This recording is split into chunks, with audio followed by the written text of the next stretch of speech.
Bienvenue pour le dernier webinaire avant de déjeuner. Donc, cette fois-ci, on va parler de l'argent, donc la rémunération pendant l'entretien.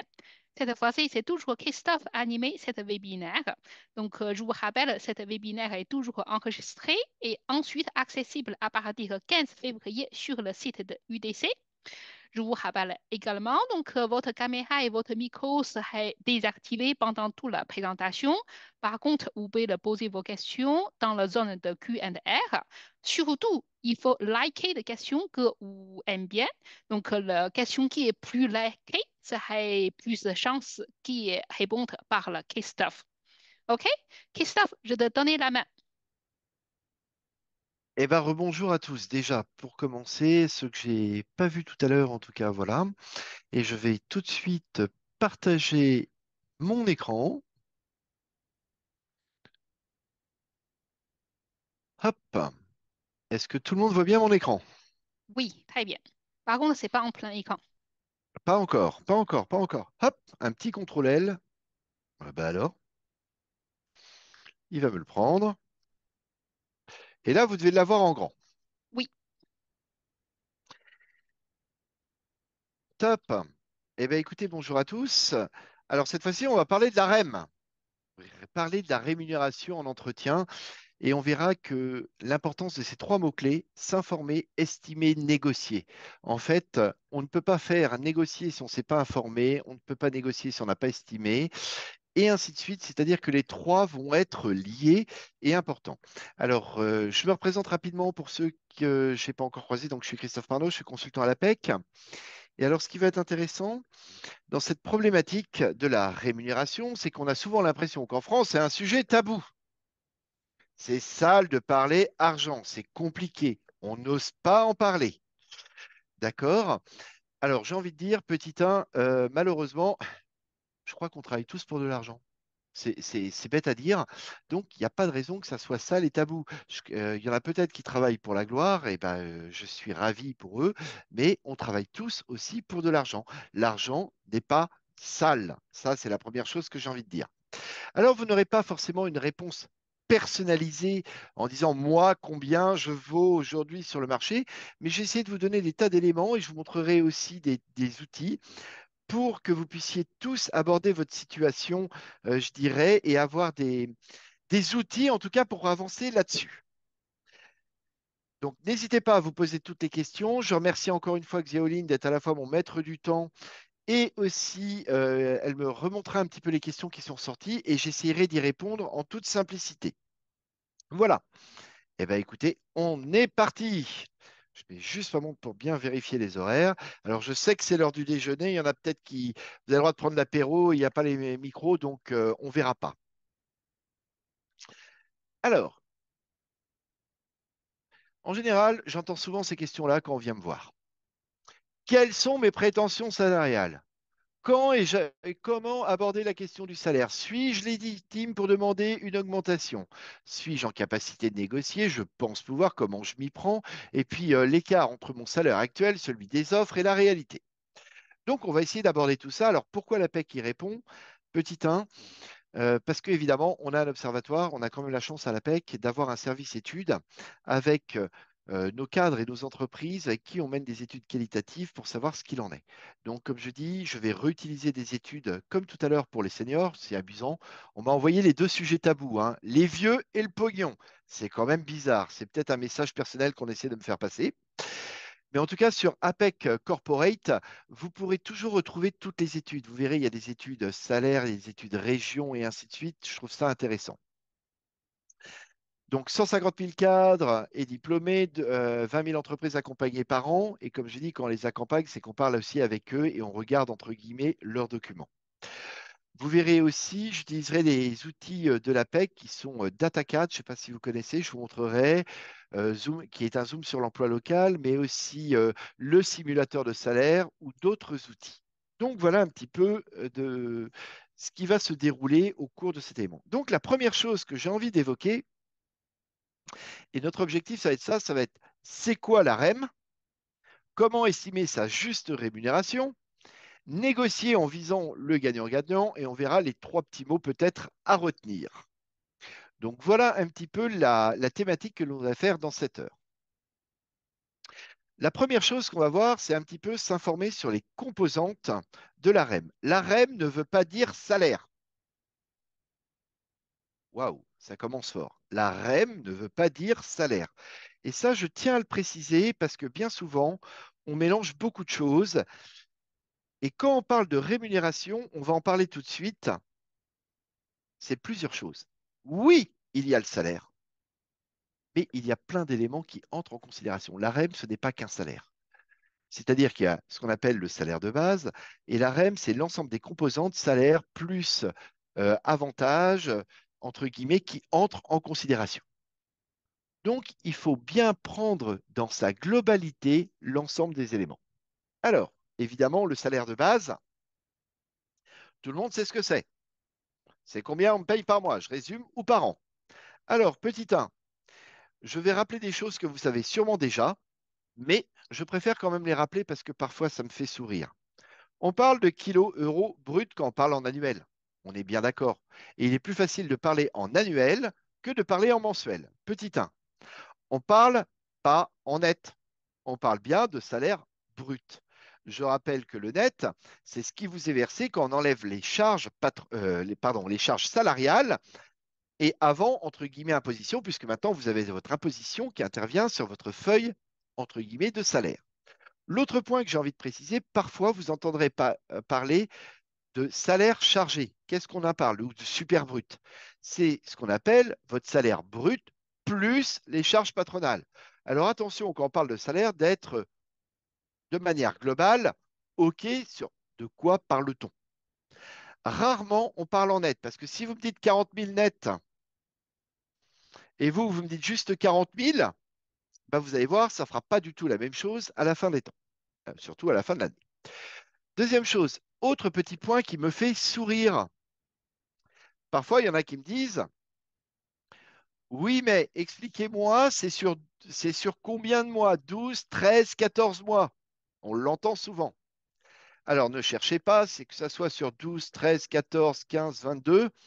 C'est ce qui rentre entre le 1er janvier et le 31 décembre. D'accord? C'est en année annuelle. Autre chose, ne divisez pas par le nombre de mois, ça ne veut pas forcément dire grand-chose. Vous pouvez avoir par exemple un 13e mois qui est décomposé en deux avec une moitié, j'en sais rien, en juillet et une moitié en novembre, par exemple. Donc, ne pas oublier que quand on parle de salaire de base, c'est ce qu'on appelle le brut, c'est ce qu'on appelle, en fonction du nombre de mois, ce qui rentre entre le 1er janvier et le 31 décembre. Donc ça, c'est le premier élément. Mais ce n'est pas tout dans la composante de la REM. Il peut y avoir une partie variable individuelle, entre guillemets, une prime, du bonus, des résultats sur objectif ou ainsi de suite. Attention, quand on vous vend une REM, parfois on vous dit oui, vous pouvez avoir un bonus en fonction de vos résultats. C'est pas pour ça que vous aurez tout le temps cette part individuelle si les résultats ne sont pas atteints. Je tiens aussi à le rappeler. Nous avons la part variable collective, participation aux bénéfices, aux résultats, à l'intéressement, le plan épargne entreprise, le PERCO et ainsi de suite. Et il y a aussi des avantages divers. Ça peut être la prime d'ancienneté, ça peut être des prêts personnels qui peuvent être accordés dans l'entreprise, ça peut être des primes de risque, mais ça peut être aussi d'autres avantages qui entrent en considération, entre guillemets, allongement de fonction, véhicule, mais aussi l'organisation du travail ou le temps de travail ou autre. Et on va voir que parfois, il est parfois compliqué de négocier un salaire de base, mais dans la REM, il y a plein d'autres éléments sur lesquels vous pouvez négocier ou entrer en négociation. Et bien souvent, on l'oublie. Quand on cherche et quand on négocie, on parle souvent du salaire de base et on oublie l'ensemble des composantes de la rémunération. Pardon, excusez-moi, j'ai un chat dans la gorge. Désolé. Donc, pour négocier, il faut prendre en considération l'ensemble des variantes de la REM et pas seulement le salaire. Et ça, on l'oublie. Parfois, et je dirais même, il est plus difficile de négocier le salaire de base que tout le reste. Donc, pensez-y quand on parle de REM. Alors, j'ai envie de revenir à une chose, et bien souvent, quand quand on essaie d'estimer son salaire, combien je vaux, combien on mérite, la première chose qu'on utilise, et ce que tout le monde utilise, c'est qu'on va regarder les offres parce qu'on dit qu'il y a des indications dessus. On peut voir des fourchettes ou ainsi de suite. Et là, apparaît un premier contraste. Et je vais vous le montrer. Il faut savoir que quand une entreprise publie une offre, il y a différentes pratiques qui entrent en considération. Alors, je ne me suis pas embêté, j'ai utilisé des offres de l'APEC. Vous voyez que parfois, c'est marqué à négocier. Alors ça me fait sourire parce que à négocier, ok, mais sur quelle base? On est à quelle hauteur? Quel élément? Est-ce que ce que j'imagine correspond? Ça me fait sourire parce que le à négocier, bien souvent, c'est un peu un flou artistique. Parfois, on voit à partir de, vous voyez, sur le deuxième que l'on voit, à partir de 40. Oui, mais ça veut dire quoi? Je peux aller jusque où? Jusque 200, jusque 300, jusque 400? Ça m'étonnerait. Mais vous voyez, à partir. Et je vais jusque où? Parce que, évidemment, on est tous pareils. Combien, si je vous demande combien voulez-vous gagner, vous allez tous me répondre la même chose. Un maximum. Après, il y a des fourchettes. Parfois, on voit des fourchettes qui me font aussi sourire. 50-90, pratiquement du simple au double. Alors, du coup, on se dit, ben alors, quelle est la dimension du poste exact? Où est, entre guillemets, son périmètre? Parce que s'ils peuvent payer un ou pratiquement deux personnes pour le même élément, c'est un petit peu compliqué. Et parfois, on a des informations, entre guillemets, qui sont plus précises, où on voit un axe clair, où on se rend compte tout de suite un petit peu du périmètre et des éléments. Donc, il faut savoir que tous ces éléments-là peuvent apparaître. Mais il faut savoir que quand une entreprise publie, il n'y a pas d'ordre légal. Entre guillemets, elle n'est pas obligée d'afficher son salaire. Je préfère le préciser, ça fait peut-être sourire, bondir ou ainsi de suite, mais c'est le cas. Alors, attention, je vais vous faire une première révélation. Alors, je vais juste sortir de la page. Est-ce que vous voyez tous toujours mon écran? Très bien, on voit bien. Donc, je suis allé. Alors, vous voyez, je travaille à la PEC et je fais de la pub pour la PEC. C'est quand même fort, hein. On n'est jamais aussi bien servi que par soi-même. Donc, quand vous regardez les offres, vous voyez, là, il y a 70, on va dire recherché. Et donc, comme je vous disais tout à l'heure, vous avez parfois des éléments et parfois vous allez voir que c'est, entre guillemets, c'est marqué à négocier. D'accord? Alors, vous avez pu constater depuis mardi qu'en premier, les entreprises, vous voyez, ont fait un forcing auprès des entreprises. Elles vont s'afficher principalement en premier celles qui vont mettre leur fourchette. Mais parfois, vous voyez des salaires. Alors, on va essayer de. Alors là, ils vont être évidemment tous affichés, autrement, c'est pas drôle. Allez, on va aller en page 5. À partir de 40, vous voyez ce que je vous disais, plus ils vont donner d'informations. Mais il faut savoir une chose. Et un truc qui est amusant à savoir sur la PEC, c'est que même s'ils n'affichent pas, ils sont obligés d'indiquer la fourchette salariale derrière.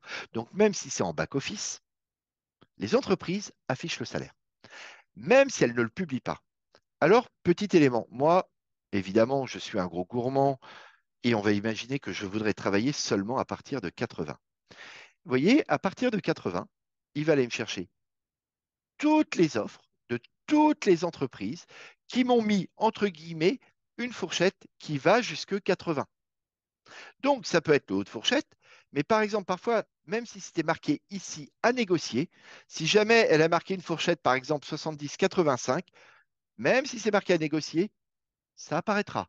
Donc ça, c'est un bon élément pour vous, pour peut-être vous dire, est-ce que je suis dans la fourchette qui m'intéresse, et ainsi de suite. Donc je voulais juste vous montrer ce petit élément-là pour que vous soyez au courant.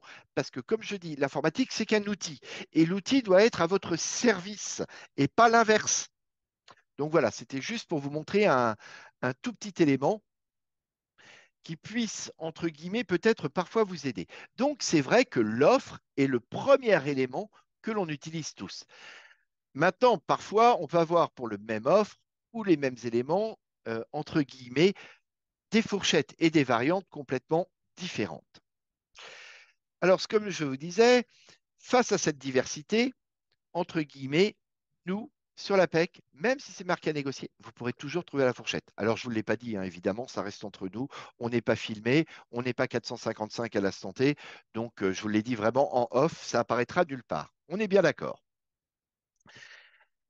Mais n'hésitez pas aussi parfois à regarder des offres similaires, comme je dis, même dans d'autres régions, pour vous rendre compte un petit peu des idées, des éléments. Plus vous allez regarder d'éléments, plus vous aurez d'informations. C'est-à-dire que il est important de ne pas se baser sur une offre, parce qu'une offre, ça veut rien dire. C'est un point de vue d'une entreprise, dans un contexte, dans un environnement, face à une situation.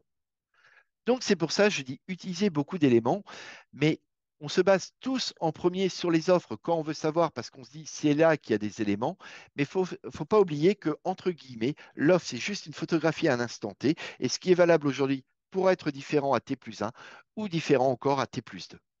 Ça va pour tout le monde pour ce premier élément? Mais en tout cas, quand on parle de REM, déjà, c'est de parler dans l'ensemble. D'accord? Et ça, il faut vraiment l'avoir en tête, et c'est important parce que parfois il est plus facile de négocier, j'en sais rien, du télétravail, euh, des conditions de travail, etc. Parce que là, on peut avoir une source de négociation vraiment plus open et plus large que parfois que le salaire, où ils sont juste une fourchette dans une grille salariale et ainsi de suite, qui est complètement étriquée et coincée. Alors, continuons un petit peu d'aller plus loin. Alors, comment estimer sa juste rémunération?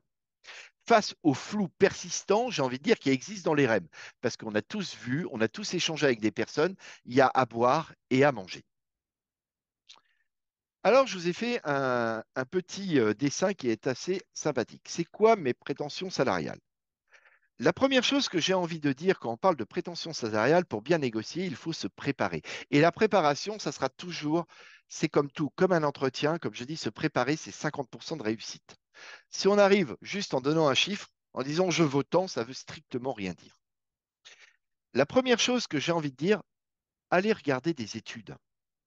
Je vais vous en montrer juste après, je vais refaire des allers-retours. Allez regarder des études, allez regarder des fiches métiers, des référentiels métiers, où souvent vous pouvez avoir des indications de salaire.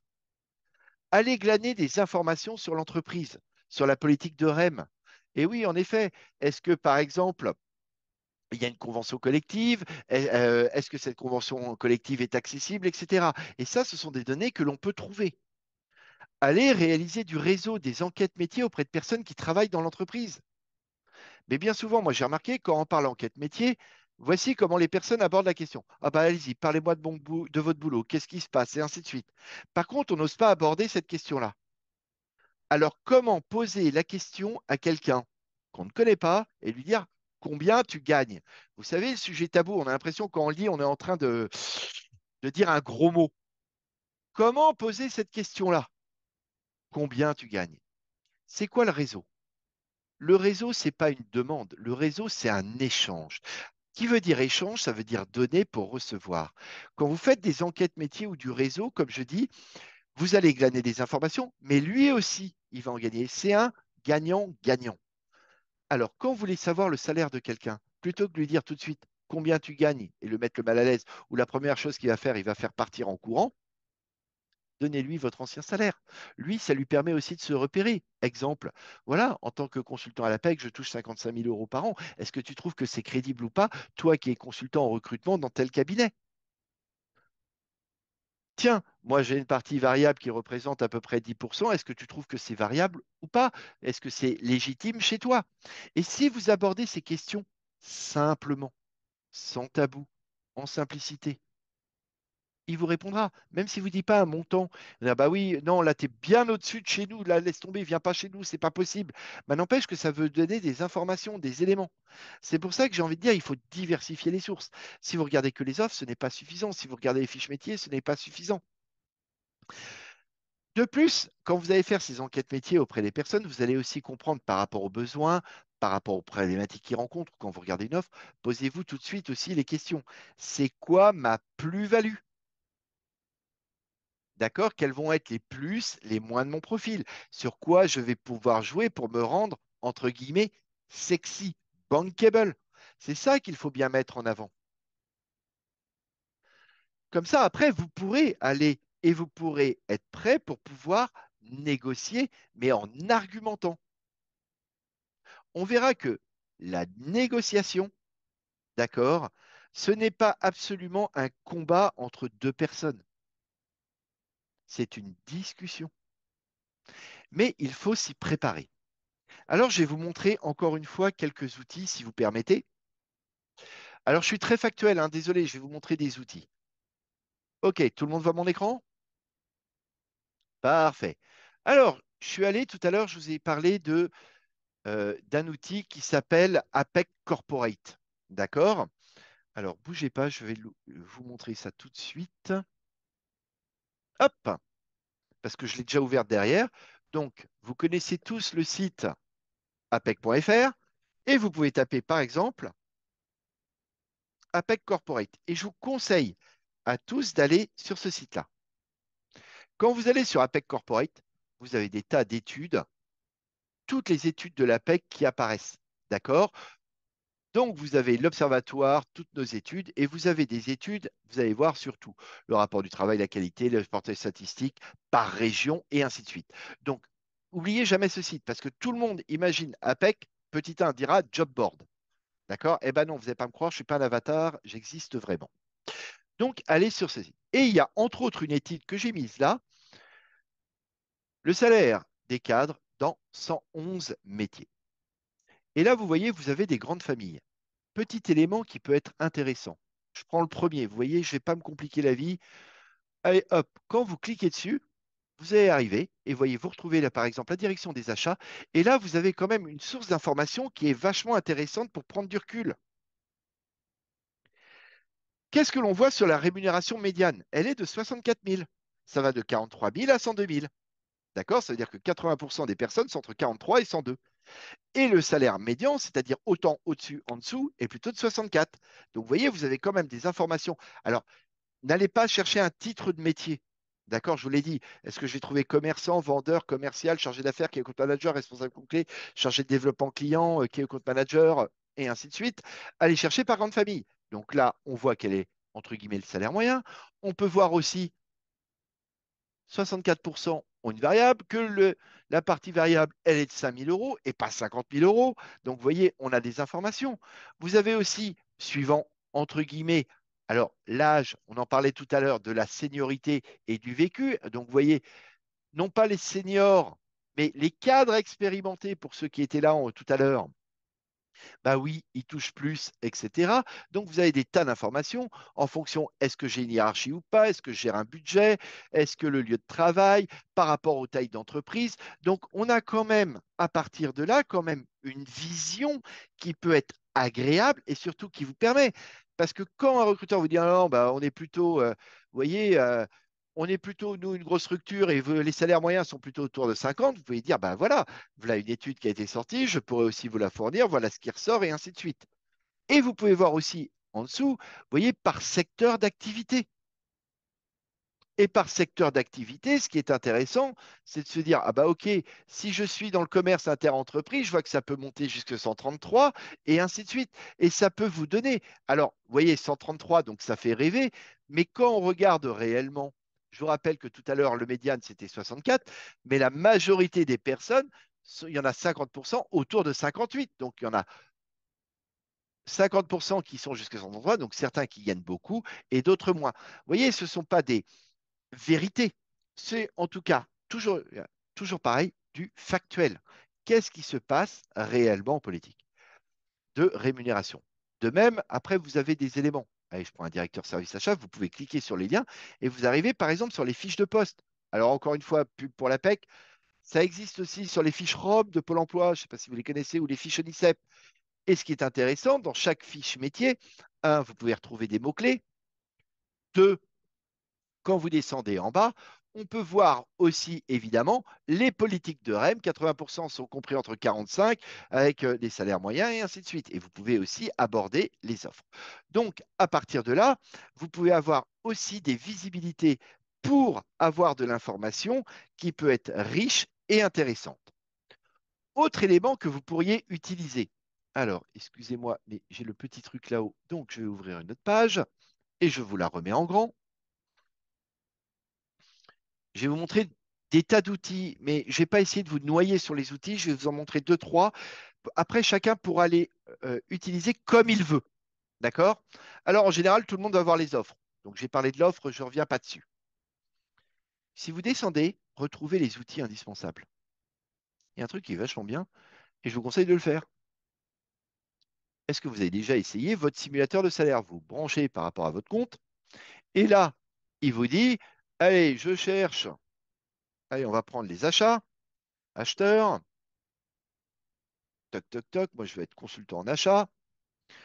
J'ai une dimension internationale, je suis dans le secteur de l'agroalimentaire, euh, j'ai plutôt, allez, moi je suis un vieux, entre 17 et 33 ans, je suis plutôt, vous voyez, sur la région, moi, en Corse, euh, j'ai une responsabilité hiérarchique, il y a une part de variable ou pas, vous voyez, vous mettez vos anciens, il y avait, allez, ça comme salarié, et bah, j'ai un bac plus 5.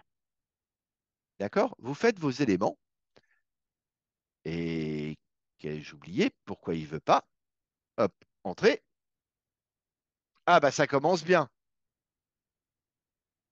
J'ai oublié de remplir quelque chose. Ou alors j'ai pas assez d'éléments.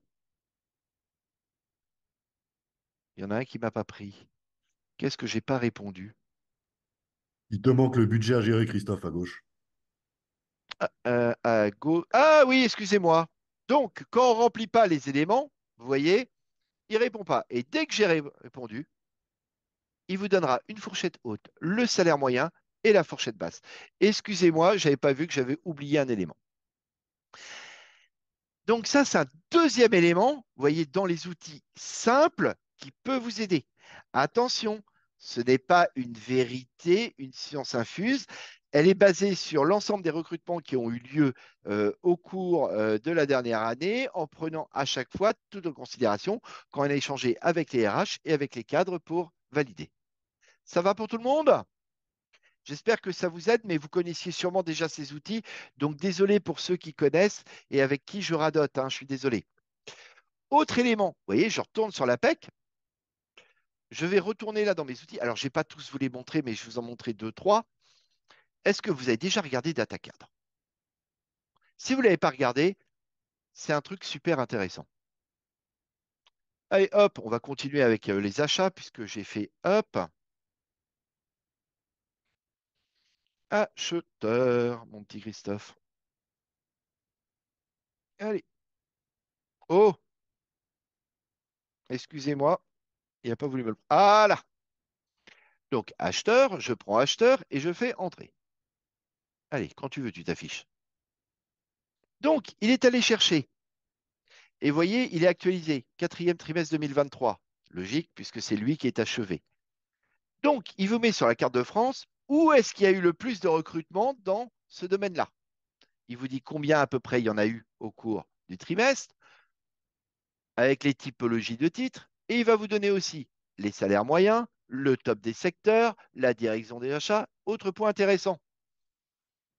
Quels ont été les niveaux d'expérience qui ont été recrutés? Ah bah tiens, on voit que les seniors sont quand même privilégiés là-dessus. Vous voyez, si la concurrence est élevée ou pas. Alors vous allez me dire, ouais, tu es gentil au niveau national, mais ce que j'aime bien dans cet outil, je vais cliquer sur Hauts-de-France. Ah, il m'a fait le même point. Donc si je travaille sur Hauts-de-France, je vois qu'il n'y en a eu que 50 à 100, que le principal, ça a été évidemment sur le truc de Lille, et le deuxième point, par exemple, sur la zone de Compiègne. Vous voyez, ça peut vous donner des visions du marché pour savoir qu'est-ce qui va être possible ou pas.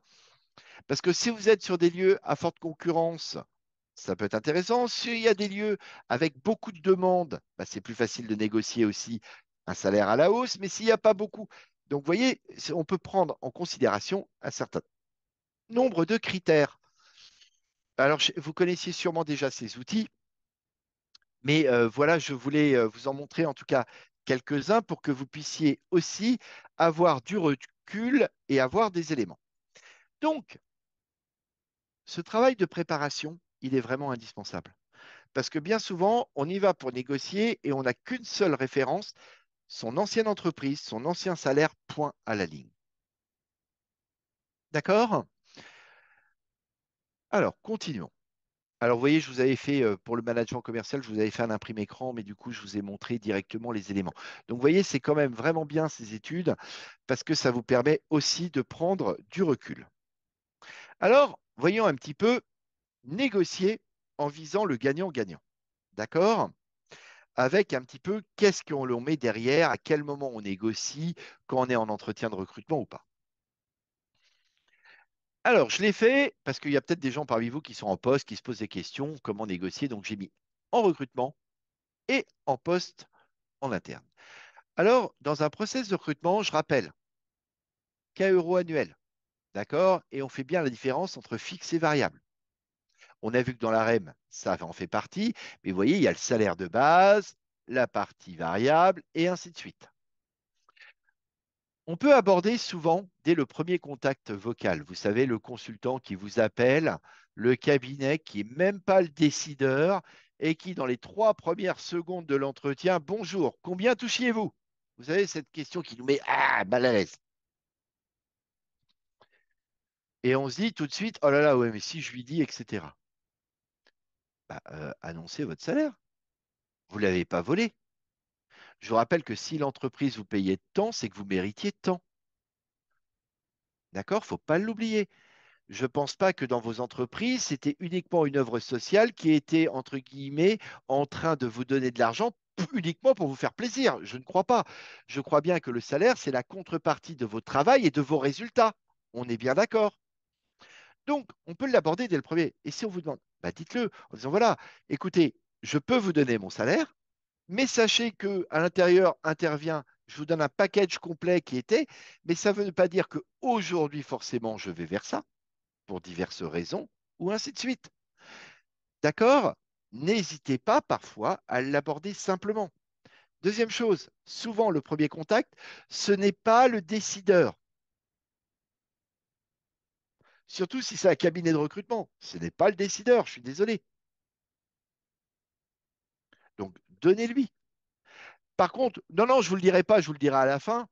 Bon, si tu commences à pas jouer franc jeu avec moi, je n'ai pas forcément envie d'aller plus loin dans la négociation ou dans l'échange ou dans le partage du positionnement avec toi.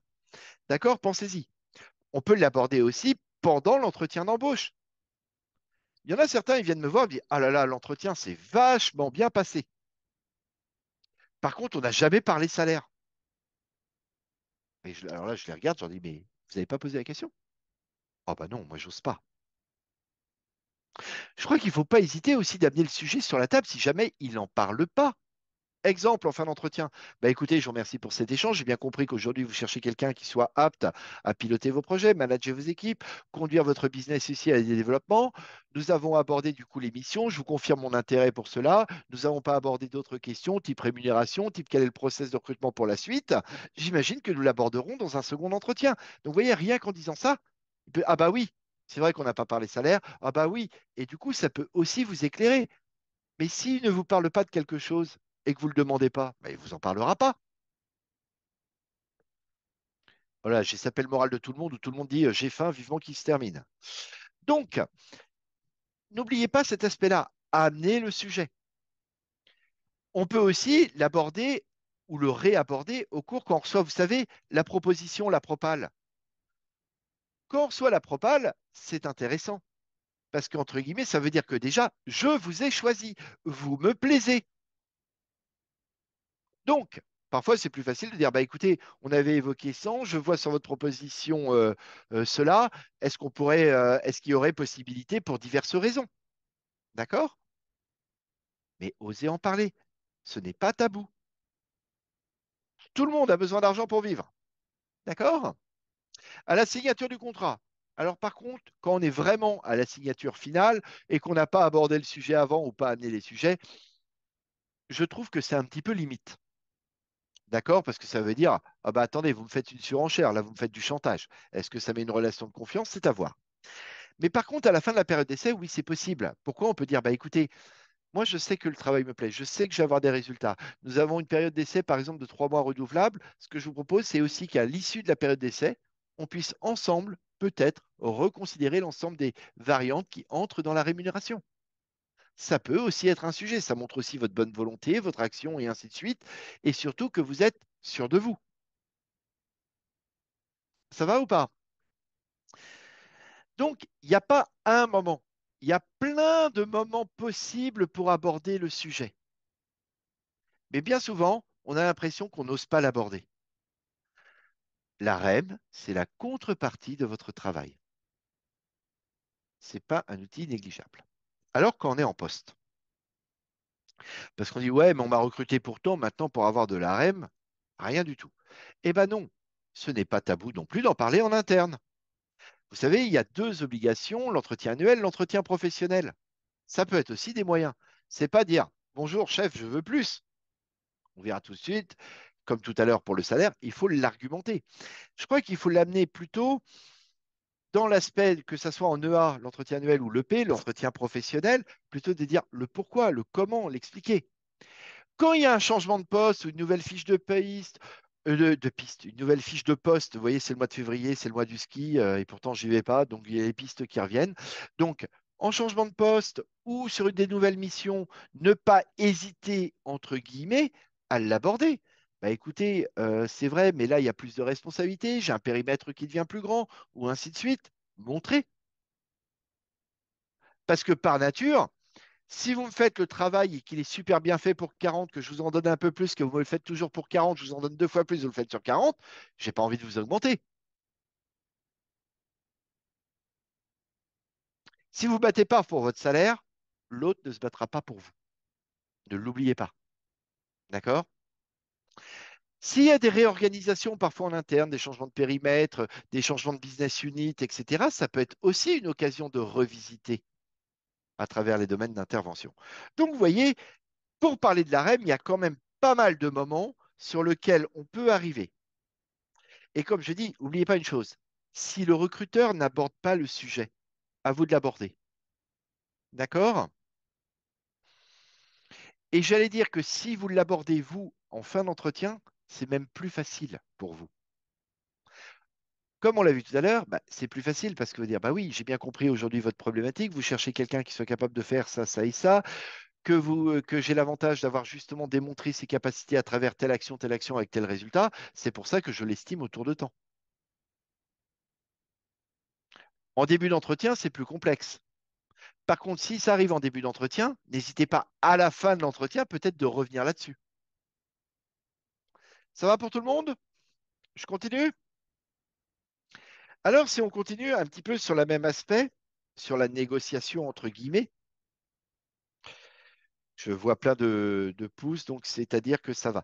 OK, donc il y a toujours des, comme je disais tout à l'heure, des flous persistants et qui entrent en considération, mais du coup, peut-être checklist dans une posture d'apporteur de solutions. Tout à l'heure, je disais, allez pas chercher du boulot. En étant provocateur, j'ai dit trouver un client et quelle est l'offre de service que je lui propose. Pourquoi je corresponds à ton besoin? Et comme je disais, la préparation, c'est 50% de réussite. Donc déjà, petit 1, entraînez-vous au jeu de la négo. C'est pas facile de négocier. Ça, il faut le reconnaître. Et on n'est pas forcément à l'aise. Donc, entraînez-vous. C'est comme, entre guillemets, une pièce de théâtre, un entretien. Si vous arrivez le jour de la première sans avoir répété, sans connaître les éléments, à mon avis, vous êtes parti pour un flop. Donc, entraînez-vous. Ce que je vous ai montré tout à l'heure, le simulateur de salaire, c'est une super occasion pour dire, OK, qu'est-ce que je vaux, etc., comment je peux ajuster. Et si parfois je suis au-dessus du simulateur de salaire, c'est justement comment je vais pouvoir argumenter ma plus-value réelle. Comment je vais pouvoir mettre en avant ma plus-value réelle? Quels vont être mes trois piliers ou mes trois forces majeures qui vont faire ma différence, qui fait que je lui rapporte autant, pas je lui coûte autant, je lui rapporte autant. Le principal n'est pas de savoir combien vous me coûtez si je suis dirigeant d'une entreprise, mais de savoir combien vous me rapportez. Et vous voyez, la posture n'est pas du tout la même. Pour cela, comme je disais tout à l'heure, allez rencontrer des profils. Montrez aussi ce qui vous motive, avec lesquels, qu'est-ce qui relève de ma motivation. D'accord? On n'est pas motivé uniquement pour un salaire, je suis désolé de le dire. Parce que si vous emmerdez toute la sainte journée, il n'y a pas d'autre terme, vous ne resterez pas. Donc, montrez que vos motivations sont en adéquation à l'inverse avec ce que vous valez. Travaillez vos compétences relationnelles, c'est-à-dire tout ce qui est positif, tout ce qui est constructif, assuré, ouvert, l'écoute active, parce que bien souvent, on va voir que dans la négociation, le plus dur, c'est de ne pas arriver en opposition. de bien aussi connaître ses émotions. Parce que quand je vois quelqu'un et que je lui dis le salaire, c'est 40 et qu'il me fait quoi? 40? Bah, s'il a rien que ça avec sa tête, on se doute qu'il y a quelque chose qui coince. Donc, ça va pas aller. Même si à la fin, il me dit oui, ça veut dire, oh là là, il va me dire oui, mais par contre, j'ai un petit problème. Je le paye 40, mais il voulait 80. Il me prend le poste. Alors, on va pas se voiler la face. Aujourd'hui, quand les entreprises recrutent, on a beau parler de gestion prévisionnelle des emplois et des carrières, bien souvent, le recrutement, il se fait au cul du camion. C'est-à-dire que, exemple, je suis une petite PME, mon comptable, il est parti depuis un mois et demi, j'ai personne, c'est vraiment la merde et je commence à recruter. Donc, il s'est déjà passé un mois et demi. Un process de recrutement, ça ne se fait pas en une semaine. Le temps de faire mon process de recrutement, d'avoir les entretiens, que tout le monde puisse le voir et qu'on valide, il va se passer 2 mois et demi. C'est 3 mois et demi. Vous rentrez en poste. Premier jour, vous n'êtes pas opérationnel. On a tous une acculturation, une acclimatation, entre guillemets, à l'entreprise. Et la période d'essai, elle est faite pour ça. Donc, il va se passer 2 mois et demi avant que je sois opérationnel. Donc, il s'est passé 2 mois et demi, plus 2 mois, plus 2 mois. Donc, on est pratiquement à mi-année. Il s'est passé 6 mois et demi. Le risque, bah, je vous ai payé que pour ça, bah, vous me quittez. Bah écoute, t'es gentil, mon petit Christophe, mais moi, je te laisse parce que en même temps que j'ai pris le poste, bah, j'ai continué à chercher du boulot qui correspondait plus à. Et lui, il me propose tout ça. Donc, je t'abandonne. Donc, 6 mois et demi. Donc, je vais remettre 2 mois pour recruter, 8 mois et demi, et la personne sera opérationnelle au bout de 2 mois et demi. Il s'est passé une année. Je suis une petite PME. Vous étiez mon comptable unique. Bah, mon entreprise, elle est morte. Est-ce que vous, en tant que dirigeant d'entreprise, vous prenez le risque ou pas? Donc, vous voyez, ayez cet aspect-là. Il faut que vous soyez aussi au clair dans votre argumentaire, mais aussi au clair sur attention, comment je ressens et je fais ressortir les éléments pour que ça passe. D'accord? Quand vous êtes prêt à parler de la rémunération, vous avez évidemment, comme j'ai envie de dire, vos 3 étapes. Ah, mon salaire idéal, c'est ça. Mon salaire confortable, c'est ça. Et mon salaire plancher, je ne ferai pas d'effort en dessous, c'est ça. Mais d'accord, mais il faut le connaître. D'accord? Et en fin de compte, j'ai pu constater que ce n'est pas toujours si simple, ni de s'évaluer, ni de connaître réellement ses besoins et ses attentes. OK? Donc, on est vraiment dans un aspect, si on veut l'avoir clairement par rapport aux différents éléments, il faut vraiment avoir ça en tête pour pouvoir, entre guillemets, au-delà de la capacité à valoriser, il ne s'agit vraiment pas d'un combat, hein. Il s'agit vraiment, entre guillemets, d'une discussion où tout le monde doit y gagner. Donc, on va voir un petit peu la suite, mais ayez ça là-dessus. Mais pour discuter, il faut être informé, il faut être prêt, il faut connaître. Pour choisir, accepter ou refuser, il faut connaître. Autrement, c'est renoncer. Et choisir, ça veut dire affirmer, pas renoncer. Vous avez tous essayé ce soir. Vous allez retrouver votre conjoint ce soir et vous irez le voir. Écoute, ma chérie, quand je t'ai choisi, j'ai renoncé à Pierrette, Paulette et Morissette. Vous verrez que vous avez passé une mauvaise soirée. Par contre, à l'inverse, si vous lui dites, quand je t'ai choisi, j'ai affirmé ma préférence pour ton charisme, pour ta gentillesse, pour ta façon, etc., alors là, vous passerez une bonne soirée. Vous voyez? Eh ben moi, je veux que dans votre gestion de carrière professionnelle, que ce soit au niveau salaire, vous ayez un choix. Or, choisir, c'est vraiment affirmer. Or, pour affirmer, il faut pouvoir convaincre. Or, pour convaincre, il faut argumenter. Alors, continuons un petit peu. Je fais gaffe au temps parce que là, ça passe. Déjà, petit 1, regardez si la négociation est possible. C'est 50 000 par mois? Non, moi, je voulais 500. Bah, laissez tomber, vous ne trouverez pas de terrain d'accord. D'accord? À votre avis, quelle est la marge de négo entre. Ah oui, je dis à votre avis alors que vous avez ni la discussion, ni les questions, ni le micro, pardon, je veux dire. Alors, à votre avis, je vais vous donner un petit peu la marge de négociation. Il faut savoir que le recruteur a une marge qui dépasse rarement 10%. Et 10%, si on prend par exemple la moyenne, la moyenne des salaires des cadres en France est de 52 000, pour vous donner une idée, hein. Ça, c'est la moyenne médian des salaires cadres en France, 52. Donc, ça veut dire c'est 5 000 balles. D'accord? Donc, si vous voulez négocier 20 000, très difficile de trouver un terrain d'entente. D'accord? Donc, il faut vraiment avoir cet aspect gagnant-gagnant, mais savoir jusqu'où je peux aller ou pas. C'est comme les commerciaux, ceux qui me disent, tu vois, je suis bon, je suis fort, je suis absolument fantastique, je suis vraiment le meilleur, etc. Et quand on commence à parler de leur salaire, on leur dit, d'accord, donc vous êtes vraiment le meilleur, donc vous êtes vraiment fantastique, c'est ce que vous m'avez convaincu. Bah, je vous propose, j'en sais rien moi, un fixe, on va se dire de 2000 net, et je vous propose par contre que vous pourriez vous faire en fonction d'une partie variable, etc.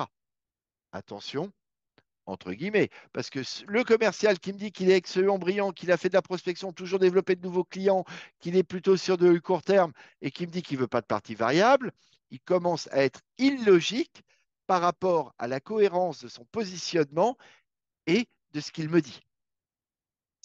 Je n'ai pas dit qu'il fallait accepter n'importe quoi non plus. Et ceux qui prennent juste le SMIC et toute la partie variable, ce n'est pas acceptable. De même, on est bien d'accord, une partie variable, quand on commence à un poste, bah, on ne l'a pas. Donc parfois, il y a aussi des négociations de dire, OK, j'accepte le fixe, mais pendant une période de, par exemple, jusqu'à la fin de la période d'essai, vous compensez la partie variable pour arriver à telle hauteur, pour telle raison. D'accord? Donc vous voyez, il y a plein de négociations qui sont possibles au niveau du salaire, là je parle pécunier, mais aussi de se rendre compte que parfois il est plus facile de négocier, par exemple, des conditions de travail, et je pense par exemple à certaines catégories et je pensais aux seniors, où parfois on a envie peut-être, moi j'ai déjà donné, je préfère avoir un juste temps pour pouvoir arranger différents éléments, je préfère faire du télétravail, je préfère avoir une disponibilité, faire ma journée en 4 semaines, en 4 semaines, faire pardon, ma semaine en 4 jours, euh, et ainsi de suite. Et parfois, ça peut être aussi des choses que vous pouvez peut-être négocier dans la structure. Donc j'ai envie de dire, restez ouvert, gérez vos émotions parce que bien souvent, votre corps parle en entretien. Et comme on dit souvent, le non-verbal est plus important que le verbal. Et bien souvent, vous vous grillez tout seul quand on parle négociation. Donc ça, ce sont un petit peu des points qu'il faut avoir en tête et bien voir la rémunération, je dis bien dans son ensemble. D'accord? Ce n'est pas une revendication, mais c'est vraiment une construction d'une collaboration ensemble que l'on doit mettre en place. Et bien souvent, c'est là où ça coince, c'est qu'on est souvent dans une revendication, je veux tant. Mais une personne qui me dit je veux tant, elle me dit rien.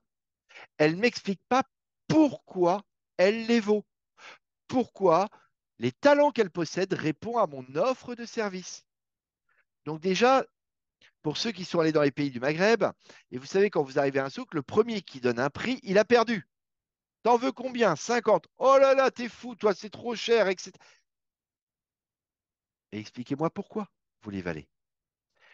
Et si jamais il ne vous donne pas la fourchette en amont, expliquez, bah ok, aujourd'hui vous cherchez quelqu'un qui soit manager une équipe. J'ai cru comprendre qu'aujourd'hui vous aviez des divergences et des gestions de crise à gérer. Quelqu'un qui soit capable de piloter le projet, qui soit capable d'accompagner. Donc c'est pour ça que je l'estime au regard des études, au regard de mon vécu professionnel, etc. Attends, mais argumentez. Argumentez. Si vous n'explicitez pas, parce que vous n'êtes pas informé, parce que vous avez, etc., c'est voué à l'échec. Ça va? Je continue. Donc, ce que je disais tout à l'heure, les éléments qu'il ne faut pas oublier, c'est-à-dire que il faut négocier avec des faits, entre guillemets, concrets. D'accord? Donc, pendant l'entretien, présentez les grandes dimensions du poste, telles que vous avez compris. Rappelez aussi votre adéquation. Présentez votre fourchette et argumentez ou répondez aux objections si besoin. D'accord? Objection ne veut pas dire refus. Dit j'ai besoin d'approfondissement pour aller plus loin. Il faut démontrer via des faits concrets vos talents. C'est-à-dire ne dites pas combien vous valez, mais pourquoi vous les valez et combien vous lui rapportez. D'accord? N'oubliez pas que si vous êtes le premier à donner le chiffre, vous donnez évidemment votre fourchette haute. On ne va pas être malin. D'accord? Parce que ceux qui commencent par donner leur fourchette basse, ben, j'ai commencé à descendre à partir de là. Eh bien oui, on est tous d'accord là-dessus. Donc, démontrer des faits concrets. Petit élément pour négocier, petite ruse de Sioux. Parfois, il faut être malin. Il faut faire des allers-retours entre l'annuel et le mensuel. Exemple, je vous propose 60 000. Moi, j'ai réfléchi, je veux 10% de plus. Je vous ai dit, à marge de négociation, je veux 66 000. Alors, on va pas dire, non, je veux 66 000. Mais par contre, je pourrais lui dire, ben voilà, on est proche, puisque mon désir était de 5 500 par mois. Donc, vous voyez, on est proche, je pense qu'on va pouvoir trouver un accord assez facilement. Et c'est un truc tout bête. Mais quand vous parlez comme cela, on a l'impression que la somme est moins grande. C'est la même chose, c'est même plus quand on cumule sur 12 mois. Donc, vous voyez, parfois de faire des allers-retours, etc. Mais attention, on est bien d'accord, toujours en brut, et vous ne trompez pas dans vos calculs. C'est des petites ruses de Sioux, mais qui marchent toujours. Ne pas oublier aussi de demander qu'est-ce qu'englobe la proposition, parce que parfois, vous dire waouh, il me propose 100. Il me propose 100 parce qu'il y a la participation collective qui a été l'an dernier de 40 000 et qui me l'a mis. Mais ce n'est pas parce qu'ils ont une prime exceptionnelle l'an dernier de 40 000 que cette année, je vais avoir 40 000. On est bien d'accord. Donc, vraiment prendre la composante dans son ensemble. OK? Et ça, il ne faut pas l'oublier. Parce que bien souvent, euh, on peut rapidement se faire avoir parce que oui, il a mis des choses qui sont justes, qui sont sur le contrat. Mais cette année, l'entreprise n'était pas aux objectifs, donc il n'y a aucune prime, il n'y a aucun ceci, il n'y a aucun cela. Attention. Alors, quelle heure il est? Ok, je fais attention, j'en ai pas pour longtemps. Donc, juste à retenir. Et là, vous avez trouvé les 4 principes qu'on a dit tout à l'heure. Petit 1, il faut connaître, il faut savoir. Comme je sais, je peux estimer. Comme j'estime, je peux préciser. Comme je précise, je peux argumenter. Et comme je peux argumenter, je peux convaincre. Donc, vous voyez, on retrouve vraiment les 4 critères qui sont essentiels, qui sont primordiaux pour pouvoir avancer. Vous avez plein d'outils à votre disposition pour estimer votre salaire. Mes préférés, je vais vous le dire honnêtement, évidemment, l'offre. Je vous ai montré mes préférés. Les études, le réseau, les enquêtes métiers, mais en abordant ce sujet et pas en se cachant, vous savez, ah non, non, je ne vais pas parler salaire parce que machin truc. Abordez-la, abordez-le, abordez-le, abordez-le. Plus on en parle, plus c'est facile. La première fois, ça sera violent. La deuxième, ça sera violent. La troisième fois, ça sera dur. La quatrième, ça sera difficile. Et au bout d'un moment, vous en parlerez simplement. D'accord?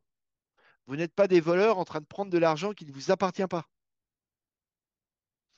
Vous expliquez pourquoi vous avez une valeur et une plus-value.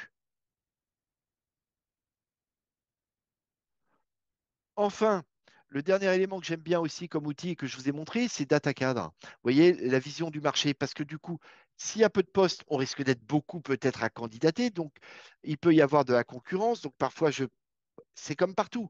C'est comme le prix du marché. D'accord? Le salaire, c'est comme quand vous avez acheté un bien immobilier. Il y a la valeur voulue, il y a la valeur à laquelle je veux l'acheter, il y a un aller-retour entre les deux, on explique le pourquoi, les avantages, les inconvénients, et ainsi de suite. Et bien, c'est exactement la même chose. Je fais un pari que quand vous êtes allé pour acheter votre bien immobilier, ou vos biens immobiliers, ou votre yacht, ou votre. Ben, vous avez négocié. Et bien là, c'est pareil. Et pourtant, quand on le fait en immobilier, on le fait sans complexe. C'est quoi là le problème? Vous ne vendez pas personnellement, c'est pas Christophe qui, c'est Marno Corporate, c'est le professionnel que je suis. Il n'y a rien de personnel. Et ne prenez rien à titre personnel. Voilà, donc je vous ai remis après, vous verrez, c'est les outils, mais je pense que APEC tous nos outils. Donc je rappelle les éléments, hein, et après je vais revenir sur vos questions. Mais j'ai envie de vous dire, n'oubliez pas une chose, quand vous êtes sur APEC, vous avez plein d'outils qui sont ici. Le simulateur de salaire, les fiches métiers cadres qui sont intéressantes et data cadre.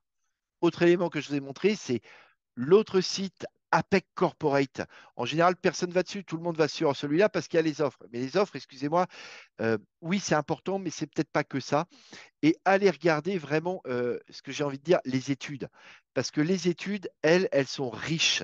Et les études, vous voyez, dans les 111 familles, vous pouvez tous les choisir, les métiers du big data, etc. Vous cliquez dessus, il vous ramènera sur toutes les études. Voilà.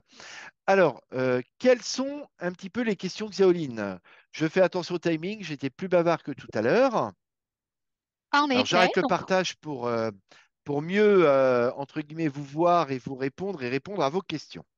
Alors, qui avait-il comme question qui vous a interpellé?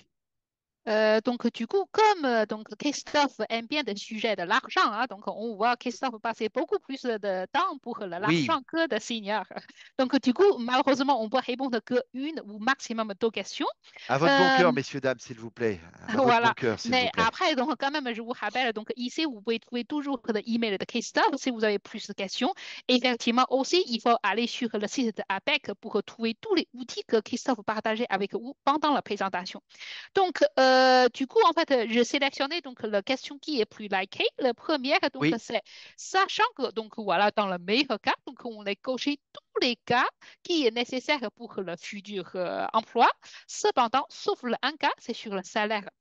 Est-ce que c'est un bon stratégie pour dire que oui, on est ouvert pour la négociation à partir sur quelle base? Alors, j'ai pas compris la question. Excuse-moi, Xéoline. Ça veut dire, en fait, donc, le candidat, il répond tous les Il a tous les critères. OK. voilà, sauf le Sauf le salaire. salaire. OK. Et donc, du coup, Alors, est-ce que... pour le salaire, je vais en parler autre chose. C'est pas parce que vous gagnez 100 que demain vous valez pas 200. Et c'est pas parce que vous valez 100 que vous valez pas aujourd'hui 80. Vous voyez ce que je veux dire? C'est-à-dire que petit 1, euh, évidemment que le salaire fait partie de la masse salariale, c'est-à-dire que du poids que ça coûte à l'entreprise au niveau cash et argent. D'accord? Ça, il ne faut pas l'oublier. Donc, si elle a une fourchette et que vous êtes trop loin de la fourchette, ça sera difficile, comme je vous l'ai expliqué tout à l'heure, parce qu'on a peur que le gars parte. Et si la personne part, bah, je dois la remplacer. Donc, et un process de recrutement, entre guillemets, ça coûte de l'argent à une entreprise parce que ça lui coûte du temps. D'accord? Donc ça, c'est le premier élément que j'ai envie de dire. Deuxième chose, battez-vous d'abord, si vous voulez un poste, expliquez aussi vos motivations. Qu'est-ce qui vous anime vers ce poste? Pourquoi? D'accord? C'est avant tout, d'abord, c'est toujours comme partout. L'offre et la demande, ça entre en considération. Donc, si vous montrez des plus-values, et bien souvent, ce que l'on reproche quelqu'un au niveau salaire, c'est qu'il me dit non, je veux tant, mais sans m'expliquer le pourquoi, l'intérêt et pourquoi moi j'y gagne à le payer tant. Si vous m'expliquez que vous avez fait une économie dans la structure avant parce que vous étiez aux achats avec le référencement et que vous avez diminué, entre guillemets, le budget tout en augmentant le nombre de références et le nombre de produits de plus 10% et que ça représente 10 millions, excusez-moi, si je veux vous augmenter de 10 000 balles sur 10 millions, même chargé, ça ne me coûte rien. Vous voyez, c'est souvent là-dessus qu'il faut intervenir. Je ne sais pas si j'ai été clair, mais un salaire n'est que la contrepartie de la pertinence de votre positionnement. OK? Donc voilà un petit peu ma réponse. D'une manière, comme je dis, si vous avez un problème pour parler de salaire, n'hésitez pas, vous allez sur apec.fr si vous avez votre compte à l'APEC et vous prenez un rendez-vous, que ce soit avec moi, ma collègue Elodie qui était là avant et qui reprendra tout à l'heure à 14 heures, que ce soit avec Laure aussi qui intervient. Et on sera tous demain, on peut se croiser, en parler. Et autrement, vous prenez rendez-vous sur l'APEC et on parlera du cas de chacun. Je vous ai bien dit que je ne pourrais pas vous donner à vous personnellement combien je vaux à l'instant T sur le marché, sur mon marché, etc. Et puis, entre guillemets, n'oubliez pas une chose, c'est que si ça se trouve, vous connaissez mieux votre marché que moi, et heureusement, parce que vous êtes l'expert dans votre secteur. Donc, si ça se trouve, vous savez aussi des plus-values que vous avez, parce que vous avez un réseau, parce que vous avez des clients, et ainsi de suite. D'accord? Mais voilà ce que j'ai envie de dire pour la réponse, en tout cas, c'est-à-dire qu'il faut surtout démontrer pour expliciter. Voilà. Autre question, on a encore, je crois, 5 minutes, donc je peux reprendre d'autres questions. OK, donc une question suivante, c'est Oui. est-ce que on va indiquer quand même notre salaire précédent sur notre précédent de travail, malgré qu'on est prêt pour diminuer le salaire, même par deux ou par trois? Alors, faut pas non plus se brader. Mhm. Pourquoi? Parce que vous perdrez de la crédibilité aussi. Oui. Vous perdrez aussi de la crédibilité. D'accord? J'ai pas dit qu'il fallait. Mais pensez-y, parce que parfois, j'ai vu des personnes qui ont une évolution professionnelle absolument fantastique, qui avaient des salaires fantastiques, mais qui pouvaient avoir une part d'ancienneté dans leur salaire. Et quand ils vont chercher le nouveau salaire, ils disent avec la part d'ancienneté. Ah non, si j'arrive dans le nouveau salaire, indirectement, je perds ma part d'ancienneté. On est d'accord. Donc, voilà. Mais il ne faut pas non plus se brader. Par contre, sachez une chose, si on vous propose un salaire inférieur, est-ce que vous êtes au courant, je ne sais pas si vous êtes au courant ou pas, je l'évoque, de la compensation de salaire de Pôle emploi? Imaginons, vous touchez ce qu'on appelle l'allocation de retour à l'emploi avec Pôle emploi. Vous allez récupérer un salaire où il y a une perte. Il peut y avoir des compensations de salaire. Alors, attention, je ne suis pas juriste, je ne travaille pas à Pôle emploi, mais renseignez-vous, vous faites compensation de salaire Pôle emploi sur Internet, vous en parlez avec votre conseiller, ça existe. Et vous, du coup, vous pouvez aussi avoir des aides aussi là-dessus ou ainsi de suite. D'accord? J'entends aussi, par exemple, des personnes au niveau des salaires. Allez, je dis aussi des éléments qui peuvent peut-être euh, un petit peu douloureux, mais voilà. Je travaillais à Paris, j'habite dans l'Oise, je travaillais sur Paris, j'allais à la Défense tous les jours, j'en avais pour 2 heures, moi j'en ai ras le cul. Aujourd'hui, j'ai l'occasion de travailler dans le coin, et ben ouais, je peux ne pas avoir forcément le salaire parisien et ainsi de suite. Et c'est vrai qu'il y a une différence entre Paris et province. Donc il faut aussi que je le prenne en considération. D'accord? C'est-à-dire que ce que je disais tout à l'heure, peut-être les conditions de travail, peut-être la qualité de vie au travail, peuvent être aussi des éléments qui entrent en rigueur dans la négociation, qui peuvent être des atouts forts à mettre en place. Je l'évoque parce que c'est aussi vrai pour les seniors. Or, je sais que Rebond Cadre a une thématique un petit peu plus spécialement senior cette année. C'est pour ça que j'insiste un petit peu là-dessus pour vous donner ces éléments-là. Ça va comme réponse? Très bien. Merci beaucoup, Christophe. Et Je vous en aussi, prie. je vous remercie à tout le monde pour participer donc le dernier webinaire de ce matin. Et je vous souhaite tout le monde bon appétit et on se retrouve à 14 heures.